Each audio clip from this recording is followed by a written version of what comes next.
En esta clase analizaremos cómo realizar un arranque directo con contactores. Es importante destacar que los ejercicios planteados en este curso son estrictamente de automatización. Si van a realizar una aplicación real, debes calcular la corriente de arranque del motor trifásico, basándote en los datos de placa del mismo, para, posteriormente, realizar la selección adecuada de los dispositivos a utilizar, tales como relé, contactores, interruptores, fusibles, conductores, entre otros.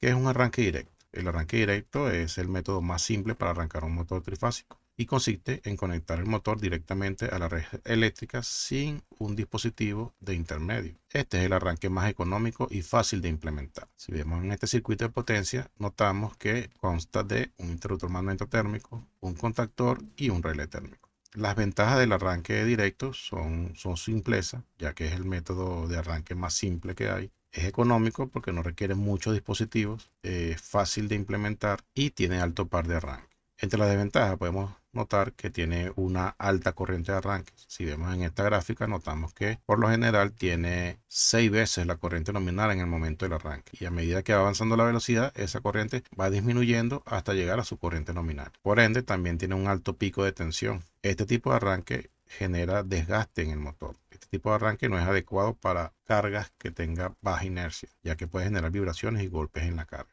¿Qué potencia deben tener los motores para hacer un arranque directo? En general, se recomienda utilizar el arranque directo para motores hasta 5 kW en redes de baja tensión, hasta 400 volts. Si pasa de esa potencia, se debe realizar otro tipo de arranque, como lo son el estrella triángulo o arranque con un variador de frecuencia. En esta gráfica podemos observar el par resistente, color verde, el par del motor de color negro, este que vemos aquí, y la corriente de arranque. Vamos a analizar el circuito de potencia o de fuerza. Como vemos, el circuito de potencia consta de un interruptor magnetotérmico, un contactor y un relé térmico. Vamos a analizar ahora el circuito de mando. Si analizamos el circuito de mando, notamos que tiene un relé térmico, un pulsador de parada, un pulsador de marcha, un contactor, una luz piloto, en este caso sería verde, y una luz piloto roja para que indique que se disparó el térmico. ¿Cuál es el funcionamiento de este circuito? Al presionar S2, se cierra el contacto 1314, se energiza KM1 y se realimenta. Cuando el operador deja de presionar S2, la corriente fluye por el contacto de realimentación y mantiene el contactor energizado. Y se va a mantener así hasta que se presione la parada de emergencia o la parada o se dispara el térmico. Si se dispara el térmico, abre el contacto 9596, desenergiza KM1, desconecta el contactor y cierra el contacto 9798 encendiendo la luz piloto roja que indica que se disparó el térmico. Vamos a realizar ahora la simulación en KDESIMO y PCSIMO. Abrimos el KDESIMO y el PCSIMO. Una vez que tenemos abierto el KDESIMO y PCSIMO, procedemos a hacer ahora el sistema que deseamos controlar, que en este caso es un arranque directo. Un solo sentido.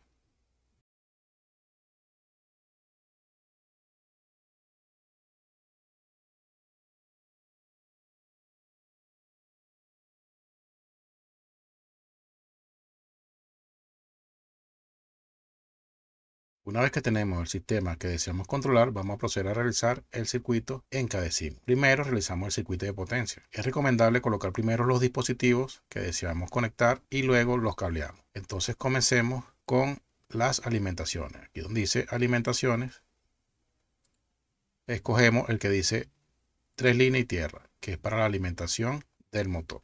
Lo colocamos. Luego colocamos el magnetotérmico. Aquí en protecciones buscamos el magnetotérmico. Recuerden, primero colocamos los dispositivos y luego los conectamos. En contactores, los contactos del contactor. Vamos a colocar ahora térmico y el motor trifásico de 3 puntas. Una vez que tenemos todos los dispositivos, comenzamos a conectarlos. Aquí donde dice cable y conexiones, escogemos el que tiene el color marrón, que es la fase, azul neutro y verde amarillo tierra. Entonces vamos a utilizar para conectar todo el circuito de potencia la fase. Y por último el cable de tierra, que es el verde amarillo. Una vez que tenemos el circuito de potencia hecho, vamos a colocar los nombres. Seleccionamos el cursor y le damos doble clic a cada dispositivo. Magnetotérmico, colocamos Q1. Contactor, vamos a llamarlo K1. el térmico F1 y el motor vamos a llamarle M.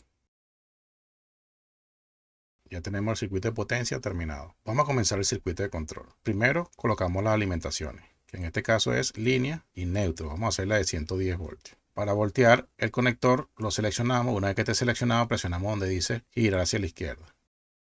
Luego conectamos los dispositivos. Primero se colocan los dispositivos que detienen el sistema, que en este caso son la parada y el relé térmico. Relé térmico podemos colocar este de un contacto abierto a un contacto cerrado, y la parada es un pulsador normalmente cerrado. Luego debemos colocar la marcha, que es un contacto normalmente abierto, y la bobina de un contactor. Y realizamos una prueba para que vean cómo se va comportando. Vamos a conectarlo. Aquí línea, cable de línea. Recuerden que abajo es, el neutro es azul. Conectamos.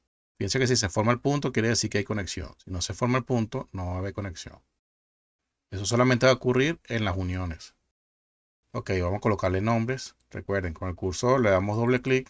Fíjense, en este caso, estos son los contactos del relé térmico. Y el relé térmico se llama F1. Es decir, como el dispositivo es el mismo, hay que colocarle el mismo nombre. Físicamente es el mismo, F1. Pulsador, vamos a llamar este S1. Y el de marcha, vamos a llamarlo S2.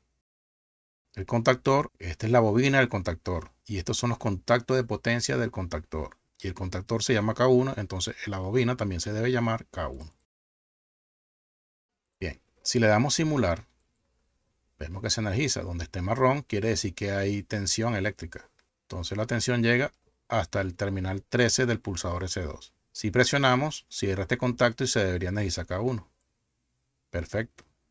Pero al soltarlo se desenergiza. No hay una realimentación que lo mantenga energizado. Entonces para ello se debe colocar un contacto de realimentación. ¿Qué es un contacto de realimentación?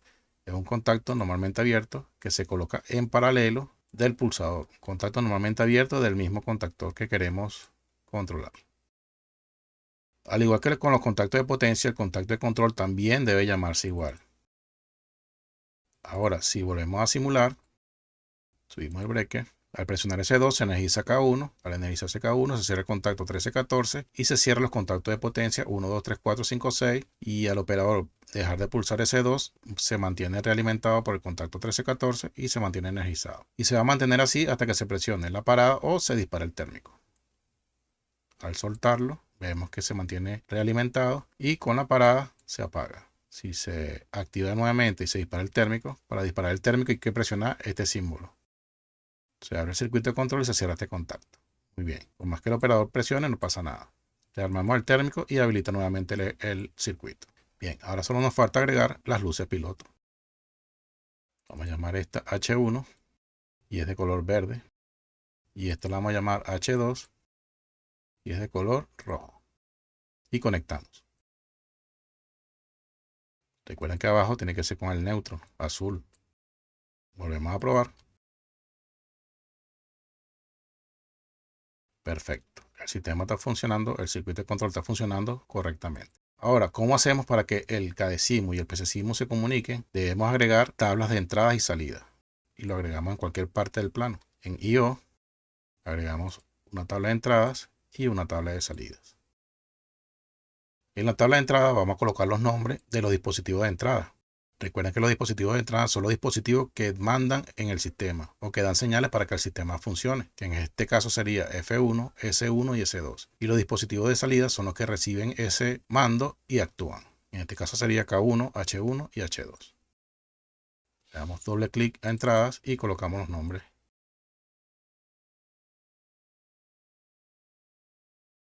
En las salidas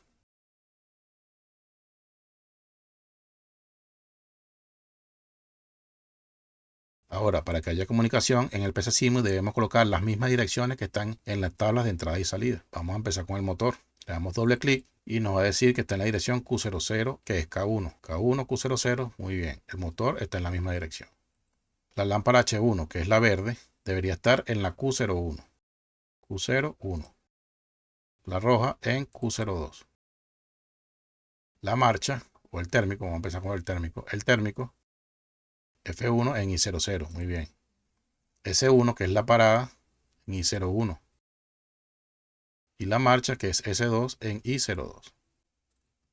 Ya el sistema hecho en PCSIMU tiene las mismas direcciones que el circuito en KDESIMU. Vamos a probar su funcionamiento ahora.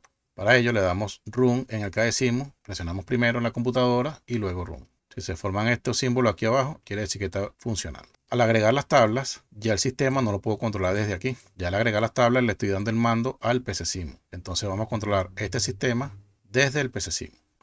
Presionamos marcha y se debe cerrar S2. Vamos. Se enciende el piloto verde aquí y el piloto verde aquí. Y el contactor, vamos a subir el breaker para que se prenda el motor aquí también. Si presionamos parada, se apaga. Si presionamos la marcha y se dispara el térmico, debería abrirse 95-96 y cerrarse 97-98.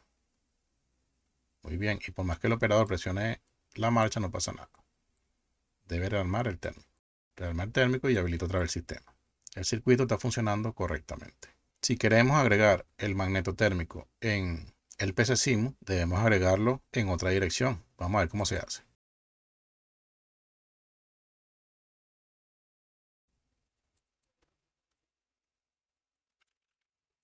¿Y qué dirección debe tener? I03. Ahora sí simulamos. Subimos el breaker, ahora sí se energiza y le damos marcha.